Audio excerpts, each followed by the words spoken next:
பாலஸ்தீனத்திற்கு ஆதரவாக போராடும் மாணவர் அமைப்பு மீது தாக்குதல் நடத்தக்கூடிய அமெரிக்க அரசை கண்டித்து இந்திய மாணவர் கூட்டமைப்பினர் அமெரிக்க துணை தூதரகத்தை முற்றுகையிட முயற்சி செய்தால் காவலர்களுடன் தள்ளுமுள்ளு ஏற்பட்டது. விவரங்களுடைய நேரம் செய்தியாளர் கோகுல் விவரம் என்ன? அமெரிக்க துணை தூதரகத்தை முற்றுகையிட முயன்ற இந்திய மாணவர் சங்கத்தை சேர்ந்தவர்களை தற்போது காவல்துறை கைது செஞ்சிருக்காங்க.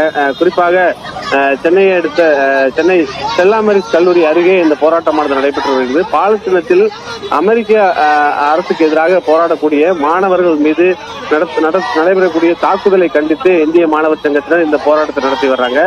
தற்பொழுது காவல்துறை அவர்களை கைது செய்யும் போது தள்ளுமுள்ளு ஏற்பட்டிருக்கிறது. ஏறக்குறைய 20க்கும் மேற்பட்டோர் இந்த போராட்டத்தில் ஈடுபட்டிருக்கும் போது குண்டுகட்டாக தூக்கி காவல்துறை அவர்களை கைது செய்திருக்கக்கூடிய அந்த காட்சிகள் தான் பார்த்துக்கிட்டு இருக்கோம். தொடர்ந்து மாணவர்கள் முழக்கங்களை எழுப்பி வருகிறார்கள். அமெரிக்க அரசுக்கு எதிராக இந்த முழக்கத்தை எழுப்பி வரக்கூடிய நிலையில் காவல்துறையினர் இவர்களை கைது செஞ்சிருக்காங்க. ஏறக்குறைய நூற்றுக்கணக்கான போலீசார் அமெரிக்க துணை தூதரகத்தை சுற்றிலும் இந்த பாதுகாப்பு பணியிலையும் இந்த போராட்டத்தை எடுத்து ஈடுபட்டு வர்றாங்க. உங்களுடைய தகவலுக்கு நன்றி கோகுல்.